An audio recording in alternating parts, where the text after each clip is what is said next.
السلام علیکم ورحمۃ اللہ وبرکاتہ۔ جی تو ویورز، کیسے ہیں آپ سب؟ اللہ پاک سے امید ہے کہ آپ ایمان، صحت اور تقوی کی بہترین حالت میں ہوں گے۔ اللہ پاک آپ کو ہمیشہ خوش رکھے۔ میرا آپ کے ساتھ یہ سفر قرآن پاک کی تجوید اور ترجمے کے ساتھ ہے۔ سب سے پہلے ہم اللہ تبارک و تعالیٰ سے دعا کرتے ہیں کہ اے مولا کریم ہمارے سینوں کو کھول دے اور اسے ہمارے لیے آسان بنائے اور ہمیں اسے دوسروں تک پہنچانے کی توفیق عطا فرمائے۔ اللہم رب اشرح لی صدری ویسر لی امری واحلل عقدۃ من لسانی یفقہوا قولی۔ بڑھتے ہیں اپنے سبق کی طرف، جو کہ سورۃ بقرہ کی پہلی 3 آیات ہیں۔ اعوذ باللہ من الشیطان الرجیم، بسم اللہ الرحمن الرحیم۔ الف لام میم۔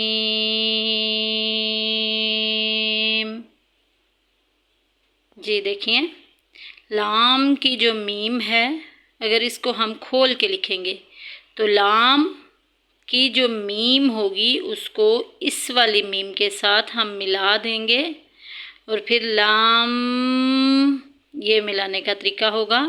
اور یہ جو بڑی والی مد ہے، آسان الفاظ میں آپ کو چھوٹی اور بڑی مد بتاؤں گی۔ جیسے جیسے قواعد آگے بڑھتے چلے جائیں گے ہمارے، تو میں آپ کو ان کے نام بھی بتا دوں گی۔ ابھی اس کی نشانی آپ صرف بڑی مد رکھیں تو اس کو ہم 3 سے 4 سیکنڈ تک لمبا کریں گے۔ لام کی میم کو اس میم میں مدغم کر دیں گے۔ الف لام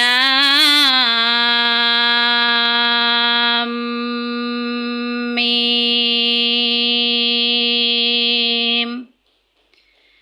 ذالک الکتاب لا ریب فیہ۔ زال میں سیٹی نہیں کریں گے، زا کی اور ذال کی آواز میں فرق ہوگا۔ زال جب ہم ادا کریں گے تو ہمارے جو زبان کی ٹپ ہے، جو زبان کی نوک ہے، وہ سامنے والے اوپر نیچے کے جو دونوں دانت ہیں، ثنایا علیہ اور سفلا، ان کے درمیان میں آ جائے گی۔ ذالک الکتاب لا ریب فیہ۔ یہاں پہ دیکھیں الف مدہ کا قاعدہ جاری ہو رہا ہے۔ سورۃ فاتحہ میں جو کہ میں نے آپ کو بتایا تھا کہ ہم سب سے پہلے تجوید کا جو رول یاد کریں گے وہ الف مدہ، واو مدہ اور یا مدہ ادا کریں گے۔ الف ہے اور پیچھے زبر آ گئی ہے۔ جو زبر اپنے ساتھ الف لے کے آئے، ہم نے صرف اسی کو ہی لمبا کرنا ہے۔ یہ بہت ہی آسان الفاظ میں آپ کو اس کی ایک نشانی بتا رہی ہوں کہ الف سے پہلے جو زبر آئے گا ہم نے صرف اس کو لمبا کرنا ہے، اس کے علاوہ کسی لفظ کو لمبا نہیں کرنا۔ لا ریب فیہ ھدی للمتقین۔ یا ساکن پیچھے زیر آ گئی ہے، یا مدہ ہو رہا ہے، اس کو لمبا کریں گے۔ وقف میں متقین پڑھیں گے، اگر ملا کے پڑھنا ہے ھدی للمتقین الذین یؤمنون بالغیب ویقیمون الصلاۃ۔ یہاں پہ دیکھیں سانس ٹوٹ گیا ہے، ادھر وقف کی علامت موجود نہیں ہے، تو پھر ہم پیچھے سے دوبارہ ملا کے پڑھیں گے وَيُقِيمُونَ الصَّلَاةَ وَمِمَّا رَزَقْنَاهُمْ يُنفِقُونَ۔ الذین میں یہاں سے اب رولز دیکھتے چلتے ہیں۔ الذین میں یا ساکن پیچھے زیر آ گئی ہے، یا مدہ کا قاعدہ جاری ہوگا، زال میں سیٹی نہیں کریں گے۔ الذین یؤمنون، حمزہ ساکن ہے، ہمیشہ جھٹکے سے پڑھی جائے گی۔ یؤمنون بالغیب، یؤمنون بالغیب۔ آگے دیکھیں وَيُقِيمُوا، یا ساکن پیچھے زیر، یا مدہ ہو رہا ہے، واو ساکن پیچھے پیش، واو مدہ ہو رہا ہے، ان کو تھوڑا تھوڑا کھینچ کے پڑھیں گے۔ وَيُقِيمُونَ الصَّلَاةَ وَمِمَّا، جدھر بھی میم کے اوپر شد آ جائے گی، پورے قرآن پاک میں جب بھی میم یا نون کے اوپر شد آ جائے گی ہم نے وہاں پر غنہ کرنا ہے۔ وَمِمَّا رَزَقْنَاهُمْ، رزقناہم، یہاں پہ آواز کو ہلائیں گے، رزقناہم ينفقون، وہ مدہ ہو رہا ہے ادھر، صدق اللہ العظیم۔ جی بڑھتے ہیں اب اس کے ترجمہ اور تفسیر کی طرف۔ اللہ سبحانہ و تعالی اس میں کیا ارشاد فرماتا ہے کہ الف لام میم، یہ حروف مقطعات ہیں، یعنی کہ متشابہات میں سے ہیں۔ ان کا علم صرف اور صرف ان کے معنی اللہ تبارک و تعالی ہی جانتا ہے، یا اس کے بتائے سے نبی پاک صلی اللہ علیہ وآلہ وسلم جانتے ہیں۔ لا ریب فیہ، اس میں کوئی شک نہیں۔ لا کی خبر جائز تجویز کی جائے تو معنی یہ ہے کہ قرآن مجید فصاحت و بلاغت کے بلند ترین مرتبے پر فائز ہونے اور پہلے پچھلے تمام علوم و فنون کا بحر بے کنار ہونے کی وجہ سے اللہ تبارک و تعالیٰ کا اعجازی کلام ہے، جس کی مثل لانا دنیا بھر کے دشمنان اسلام کے لیے ممکن نہیں۔ لہٰذا اس کتاب مبین میں شک کا کوئی جواز نہیں ہے۔ نیز مسلمان یہ بھی عقیدہ رکھیں کہ اللہ تبارک و تعالیٰ شک سے پاک ہے۔ حضرت جبرائیل امین جو ہے وہی لے کر آئے، انہوں نے لانے میں کسی قسم کی کوئی غلطی اور کوتاہی نہیں کی، اور نبی پاک صلی اللہ علیہ وآلہ وسلم بھی شک سے پاک ہیں۔ آپ پر جتنا بھی قرآن پاک اترا، جو کچھ بھی نازل ہوا، آپ نے کوئی رد و بدل نہیں کی اور وہ پورے کا پورا تمام امت مسلمہ تک پہنچا دیا۔ ہدی للمتقین، یہ متقین کے لیے ہدایت ہے۔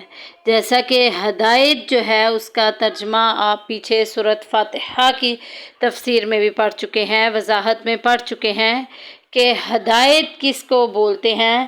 ہدایت کا معنی ہے رستہ دکھانا، رستے پر پہنچانا، منزل تک پہنچانا، درجات کو بلند کرنا، ہدایت پیدا کرنا وغیرہ وغیرہ، یعنی کہ اور یہاں پر جو ہے یہ منزل تک پہنچانا معنی لیا گیا ہے کہ ایمان والے اس کے رستے پر چل کے جو ہے وہ منزل تک پہنچ جائیں گے، جو کہ جنت کی طرف لے جائے گی ہمیں۔ متقین جمع ہے متقی کی، متقی صاحب تقوی کو کہتے ہیں۔ تقوی کا شرعی معنی کیا ہے کہ اللہ تبارک و تعالیٰ کی خشیت اختیار کرنا، گناہوں سے مکمل پرہیز کرنا۔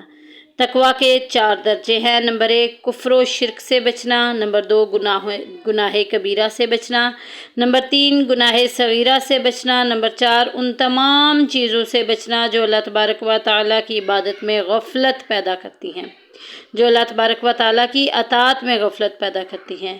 یؤمنون، ہم ایمان رکھتے ہیں۔ یؤمنون ایمان کا شرعی معنی ہے کہ تمام ضروریات دین کی تصدیق کرنا۔ ضروریات دین سے مراد وہ دینی باتیں ہیں جو قطعی دلائل سے ثابت ہوں اور دین کی سمجھ بوجھ رکھنے والے عام مسلمان بھی اس کو جانتے ہوں۔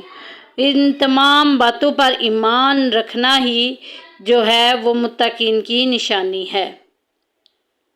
الذین، جو لوگ یؤمنون ایمان رکھتے ہیں، بالغیب غیب پر، جو لوگ غیب پر ایمان رکھتے ہیں، ویقیمون الصلاۃ اور نماز قائم کرتے ہیں، ومما اور جو ہم نے رزقناہم ان کو رزق دیا، ينفقون وہ خرچ کرتے ہیں۔ اب غیب کا معنی کیا ہے؟ غیب کا معنی چھپانا، چھپی ہوئی چیز، اور شریعت اسلامیہ میں غیب سے مراد وہ چیزیں ہیں جو حواس خمسہ یعنی کہ آنکھ، کان، زبان، ناک اور بدن سے محسوس نہیں ہوتی اور عقل بھی اس تک نہیں پہنچ سکتی، یہ غیب ہے۔ جیسے اللہ تبارک و تعالیٰ کی ذات، فرشتے، جنت، دوزخ، قبر کے حالات، آخرت وغیرہ جو ہے یہ تمام چیزیں غیب ہیں، اور ہم سب کا یہی عقیدہ ہے کہ اللہ تبارک و تعالیٰ کے امور اللہ تبارک و تعالیٰ ہی کو پتہ ہے، تمام ذاتی یعنی کہ اس کا تمام علم ذاتی ہے، اور اس پر جو ہے ہمارا ایمان ہے۔ اللہ تعالیٰ کی عطا سے اللہ تعالیٰ کے انبیاء اور فرشتے جتنا اللہ تبارک و تعالیٰ جس کو چاہے وہ علم غیب عطا کرتے ہیں۔ اللہ تبارک و تعالیٰ نے اپنے نبی حضرت محمد صلی اللہ علیہ وآلہ وسلم کو بھی عطا کیا۔ ما کانا وما یکون کی خبر دی، ایک ایک ذرے کی خبر دی، لیکن آقا علیہ الصلوۃ والسلام کا علم جو ہے وہ عطائی علم ہے۔ اگر ہم بولیں کہ آپ کا علم ذاتی علم ہے تو ہم دارالکفر میں داخل ہو جائیں گے، کیونکہ ذاتی علم صرف اللہ تبارک و تعالیٰ کا ہی ہے، اللہ تبارک و تعالیٰ کا ہی علم ذاتی ہے۔